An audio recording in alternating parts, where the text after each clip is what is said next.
Bonjour à tous. Bonjour à toutes.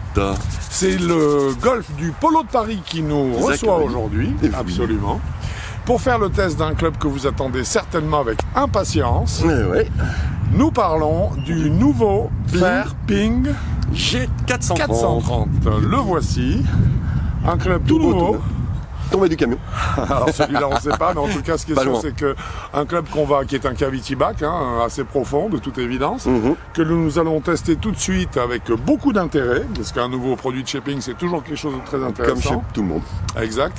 Et ensuite on va vous livrer tous ses secrets, tant soit peu qu'on a réussi à les débusquer là où ils se cachent. Mais je n'en doute pas un instant. Mais moi non plus. À tout de suite. À tout de suite.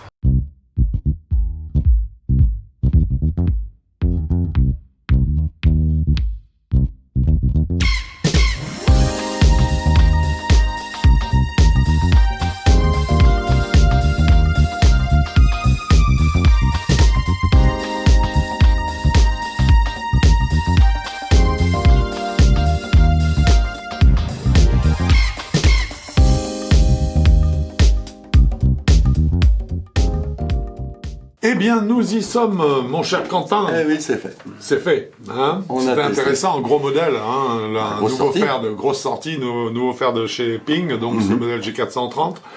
On va discuter un petit peu de l'architecture de la canne. Oui, il y en a un petit peu à dire d'ailleurs. Il y a pas mal de choses à dire, oui. Juste une petite précision, on va commencer par préciser que ce fer 7 avec lequel nous avons testé la série était lofté à 29 degrés. Voilà, ça c'est important à savoir. Les marques font ce qu'ils veulent au niveau des lofts. Absolument. Nous, on teste que les fer 7 et puis c'est tout. Absolument. Donc on ne peut pas faire autrement. Et ça nous permet d'avoir une constance dans nos données. Alors, on est avec ce G430 donc sur un tête de club réalisé en inox, acier inox 17.4. Ça, c'est un grand classique Pour qui est augmenter la utilisé vitesse, depuis beaucoup de temps. Voilà. La sortie de balle, pardon. Oui, la c'est vitesse ça. de la sortie de balle. C'est ça, parce que la caractéristique de cet inox, c'est qu'il est très dur, et donc forcément, plus la matière est dure, plus la balle va repartir rapidement. Voilà.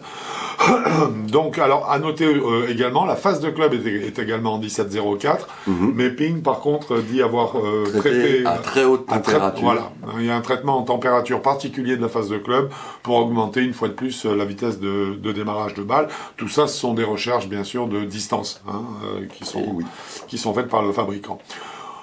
Nous avons un moment d'inertie sur ce club qui est légèrement diminué. Par rapport au 410 et au 425, Voilà. même s'il reste supérieur au G400. Exactement. Donc supérieur au 400, mais entre le 410 et le 425, on n'a pas davantage de chiffres. Mais en tout cas, donc on sait que ce club sera un petit peu plus tolérant que le modèle 400, mais pas forcément plus que le 410-425. Nous avons également sur cette série G430 un rabaissement du centre de gravité qui est fait cette fois-ci par une diminution de la taille du hosel. Le hosel, c'est la patte dans laquelle le shaft vient s'inscrire. D'habitude, il est assez haut. Voilà. Là, ils l'ont rabaissé. En diminuant la poids. taille, on enlève du poids qui est situé en haut, donc ça permet d'en replacer davantage en dessous. Donc de descendre le centre de gravité. Voilà.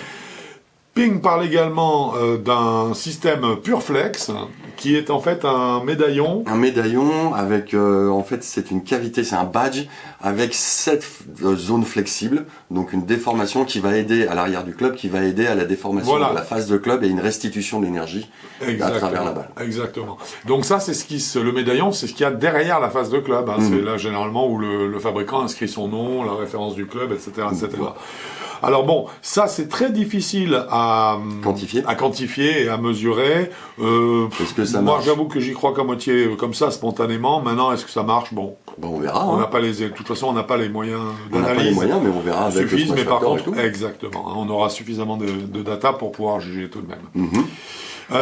Également, un point en tungstène a été rajouté à la pointe du club et en partie basse pour. Et dans le talon. Voilà, il y en a deux, bien en fait, sûr, pour augmenter amener le moment d'inertie. Exactement, donc stabiliser la canne au maximum. À noter également que les semelles ont été un petit peu retravaillées. Légèrement, il y a un degré de rebond supplémentaire afin d'éviter les coups grattés. De minimiser Voilà, les coups c'est grattés. ça. Pas d'arrêter parce que ça, c'est pas possible. Et parce qu'on est sur des lofts, on vous l'a dit en tout début de verdict, on est sur un loft à 29 degrés. Forcément, cela signifie qu'il a fallu, pour Ping, il a fallu créer tout un système de gapping, donc de gap wedge. Parce que le pitching wedge est à 41 degrés. Voilà, parce qu'il s'arrête à 41 degrés au lieu des 44 ou 45 habituels. Donc ils ont des gaps de 45,5, 50, 54 et 58 degrés. C'est ça. Pour justement avoir une gamme complète. Une gamme, des fers complets jusqu'au bout. En termes de finition, ce G430 profite une fois de plus de la finition Hydro Pearl. Chromé 2.0. Voilà. C'est une finition chromée. Voilà, aussi, qui permet en fait d'augmenter la glisse du club lors du passage. Et puis j'avoue ils disent aussi qu'il a un look un peu plus compact, donc épuré. Voilà, bon alors épuré, ça reste quand même un cavity back assez important. Oui, mais j'avoue que il n'est pas énorme. C'est un cavity back, mais c'est pas quelque chose de monumental. Voilà, mais en tout cas, je dirais épuré n'est pas le mot qui vient à l'esprit forcément le plus spontanément quand on voit le club. Ça, c'est Ping qui dit. Voilà. Ben nous, en tout cas, on va commencer ce verdict par la qualité des matériaux, mon cher Quentin. Et oui, donc moi personnellement, j'ai rien à dire. C'est même si c'est fait en inox 17.4, c'est un peu dur, c'est pour la recherche de vitesse, de balles. Donc moi là-dessus, en fait, je trouve le club très beau, bien lié. Enfin, toutes les finitions sont aux petits oignons. Oui, c'est la grande marque comme d'hab. Voilà, c'est ça. C'est on est en train de dire ça souvent, mais même les petites marques maintenant font comme les grandes marques. Oui, elles s'améliorent, mais par contre, c'est vrai qu'on arrive quand même à faire le distinguo entre les très grandes marques et des marques qui arrivent sur le marché simplement, parce que vraiment, il y a les petits détails, petits détails, mais il y a une attention plus particulière qui est quand même qui est mise en place par les gros fabricants. C'est vrai que c'est assez agréable, aussi bien au toucher qu'à l'œil. Exactement. Voilà. En tout cas, donc, en ce qui concerne la qualité des matériaux, nous lui avons attribué les 2 points. Ça tourne.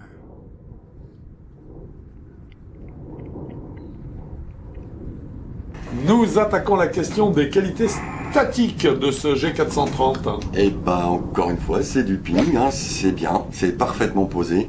Le club ne glisse pas un peu vers la gauche ou vers la droite. Il est très bien posé, la semelle est bien étudiée pour l'emplacement de balle au milieu des pieds. Rien à redire, au contraire, très bien joué. Là, oui, Ping maîtrise totalement ce genre de paramètres. Oui. Donc, sur les 2 points possibles, forcément, il les a pris.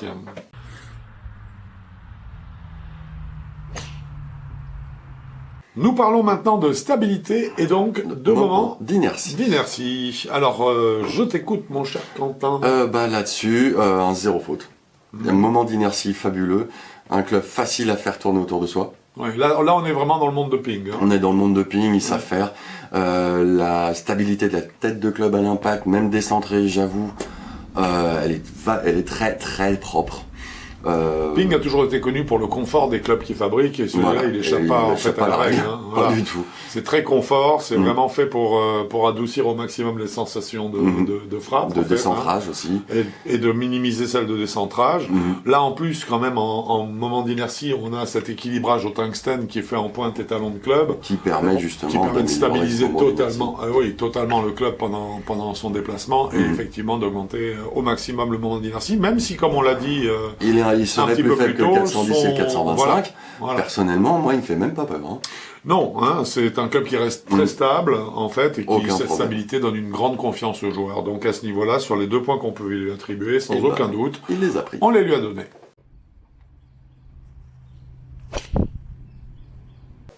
Nous abordons maintenant la question des stock options. Stock shaft, stock grip. Yes, tout ce qui est à votre disposition lorsque vous achetez ces clubs sans devoir payer de supplément. Voilà, donc il y a 11 shafts et 3 grips supplémentaires au total.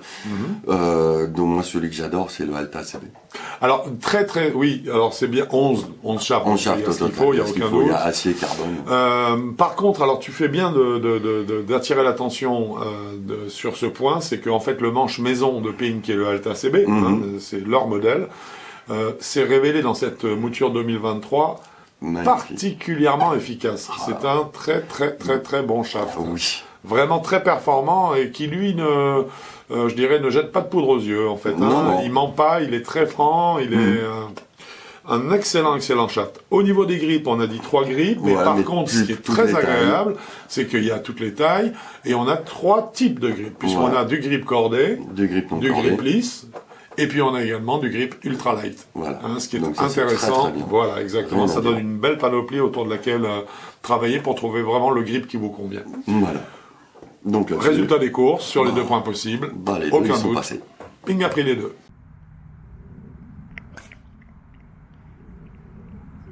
Nous abordons maintenant la question de la puissance et du smash factor, donc. Oui. Quentin, as-tu des chiffres à nous donner? Alors, juste avant, je voudrais qu'on se base sur un petit truc. C'est sur un site américain de référencement de club. Ils disent que Ping leur aurait dit. Oui. Donc, dans les milieux. Mais à mon avis, ils l'ont noté. À mon avis, ils ne disent pas au hasard. Voilà. Qu'il y a un gain de 1 yard grâce à leur nouvelle face. Il y a un gain de 3 yards supplémentaires. Donc ça veut dire, excuse-moi, je te coupe, ça veut dire du traitement par la chaleur. Par la chaleur. Ça ramènerait 1 yard. Voilà, ça ramènerait 1 yard. Le nouveau centre de gravité ramènerait 3 yards. Oui. Et le loft abaissé ramènerait 3,5 yards supplémentaires. Et oui. Donc ça nous fait 7 yards et demi.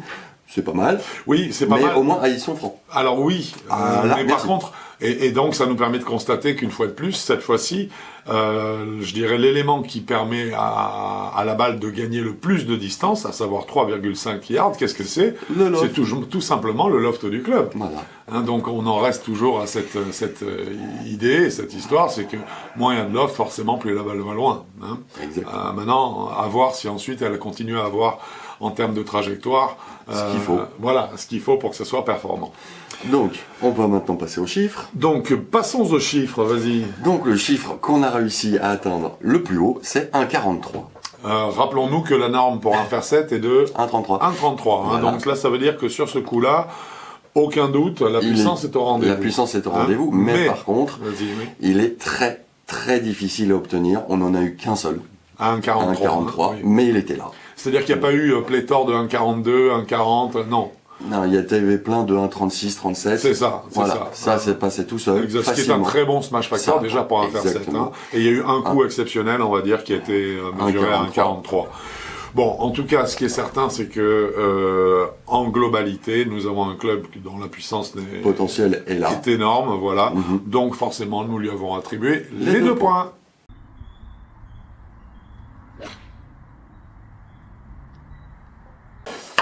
Parlons spin. Ah bah dis donc, comme d'habitude.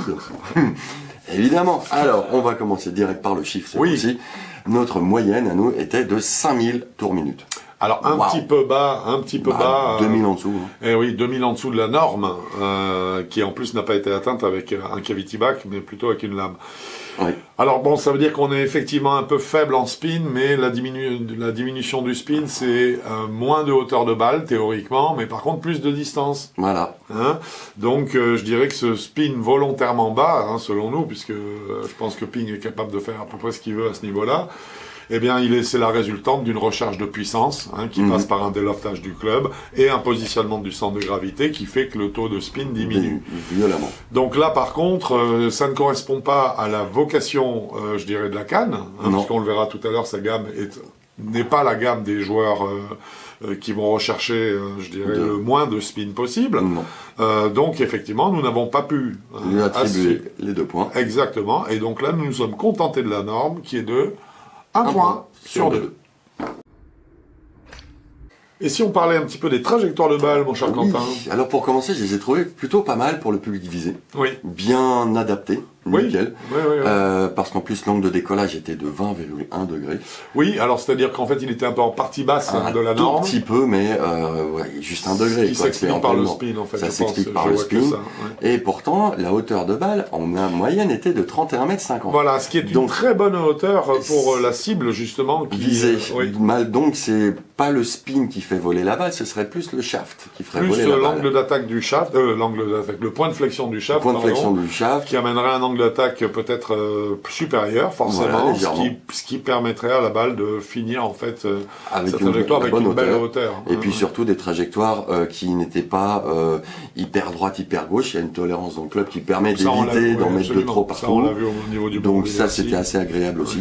Pour le public visé, je trouve que là, les trajectoires sont parfaites. Ils sont très bien touchés. Et très facile à reproduire. Et hyper facile à reproduire. C'est-à-dire qu'on a vraiment l'impression de faire une balle, une trajectoire de balle, et ensuite de faire du copier-coller, vraiment, malgré les petits écarts de swing, de prise de balle. Le club compense très bien. On est vraiment chez Ping dans sa gamme G, qui est vraiment du game improver. C'est là pour aider les joueurs. Ça le fait bien, ils en ont l'habitude, il n'y a aucun doute. Moralité au niveau des trajectoires de balles, nous avons décidé de lui attribuer en fait les deux points que nous pouvions lui attribuer, même si le taux de spin, on l'a vu précédemment, était un petit peu faible. Ping a réussi quand même à créer une espèce d'alchimie qui fait que aussi bien l'angle de décollage, même s'il est resté un tout petit peu en partie basse de gamme, mais son apex surtout est parfaitement, je dirais, adapté aux joueurs qui peuvent être intéressés par ces fers. Donc, forcément, 2 sur 2.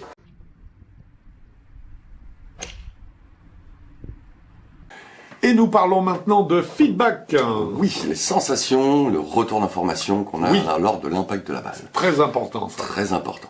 Alors, comme on l'a vu, c'est pour une catégorie de joueurs, donc forcément, il y a une énorme tolérance. Ben oui, puis ça reste visuellement un cavity back assez prononcé. Plutôt bien prononcé. On se doute bien qu'à ce niveau-là, on va avoir un feutrage de sensations assez important. Qui va être assez important parce que ce sont des clubs qui facilitent l'élévation de la balle de façon importante aussi. Et donc le feedback, pour moi, je l'ai trouvé assez faible, on va dire. Oui. Sauf, alors là, voilà, il y a une exception. C'est quand on la touche plein centre. Là, on dit qu'il n'y a pas de sweet spot dans les clubs. Là, bizarrement, pour moi, Ping prouve qu'il y a un endroit où quand on la touche parfaite, on a une sensation de solidité du club, mais c'est vraiment, alors déjà, c'est très pointu, mais cette sensation est incroyable parce que on sent quasiment la balle se compresser contre le club, et c'était ton 1,43 d'ailleurs, moi j'ai fait du 1,40 je crois, où à un moment je me suis dit, tiens, je l'ai touché parfaite. Donc, il y a ce petit côté pédagogique, mais même pour nous qui avons une certaine habitude de centrer plutôt bien nos balles, c'était pas tous les jours. Non, absolument. C'est difficile à atteindre, mais il est là. Voilà, mais bon, en dehors de ce point qui est minimaliste, vraiment ultra précis, en dehors de ça, par contre, on a plutôt une sensation globale d'une balle qui est prise dans la face. Avec une identification qui est très approximative du point de contact. On sait juste à peu près, si c'est plutôt talon ou plutôt pointe. Voilà, c'est ça. Mais savoir où dedans. Parce qu'il y a la résonance dans les mains. Oui, ça c'est normal. La petite rotation du grip sur les coups décentrés aussi. Voilà. Ce qui fait en tout cas, résultat des courses, que sur les 2 points que nous pouvions lui attribuer en termes de feedback, nous lui en avons attribué un seul. Ce qui est logique par rapport à la vocation du club. C'est normal. Si le feedback était phénoménal, il y aurait moins de tolérance. Le club aurait moins de tolérance et donc il n'irait pas à la catégorie de joueurs pour laquelle il est fait. Donc 1 point sur 2, nous avons dit pour le feedback.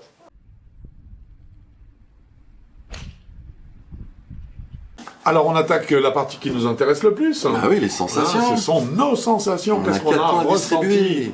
Oui, on a 4 points à distribuer, là, c'est important. Oui, alors qu'est-ce que tu en as ressenti ? Qu'est-ce que tu en tires, toi, comme un...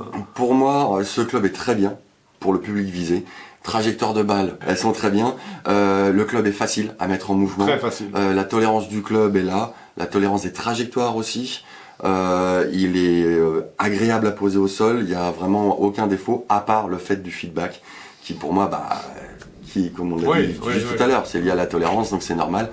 Donc j'ai pas pu lui mettre mes 2 points. Mais donc, sinon, ça reste un club très agréable à jouer. Donc je suppose que tu l'en as mis 1,5, c'est ça ? Exactement, j'ai mis 1,5 sur mes 2. Eh ben écoute, on aura mis la même note parce que j'en mets 1,5 aussi. Voilà. J'ai été agréablement surpris parce que ce club est très facile à jouer, ça c'est sûr et certain. Donc là, il mérite totalement son label G430. 100%. C'est un club qui est, je dirais, sans surprise, qui est très rassurant. Mais par contre, je dirais que j'ai eu quand même une bonne surprise, c'est que je ne pensais pas que les trajectoires seraient aussi répétitives, et elles ne sont pas trop en cloche. Non. Tu vois, donc en fait, et on le retrouve d'ailleurs au niveau de l'angle de décollage. Et donc, quelque part, j'ai bien aimé la facilité à répéter des trajectoires qui étaient quand même très cohérentes. Donc voilà, pour moi c'est un club qui mérite 1,5 sur 2, en tout cas pour moi en sensation. Je l'ai beaucoup aimé, il est facile, agréable, il a des lacunes, elles sont liées en fait à sa vocation. Voilà. Logique. Donc 3 points. Donc 3 points en fait sur les 4 possibles à nous deux, 1,5 plus 1,5. Voilà. Alors tout ça nous donne une note, mon cher Quentin. De 17 sur 20. 17 sur 20, bah, c'est une bonne note, et Oui. je trouve une note que le club mérite. Amplement. Hein, c'est un très bon club.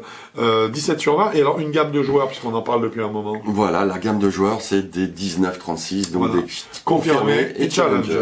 Très bien. Ce G430 a un prix, je suppose. Oui, alors en acier, il est à 190 €. Manche acier, donc, Manche acier, et en 190 shaft €. carbone à 202 € le club.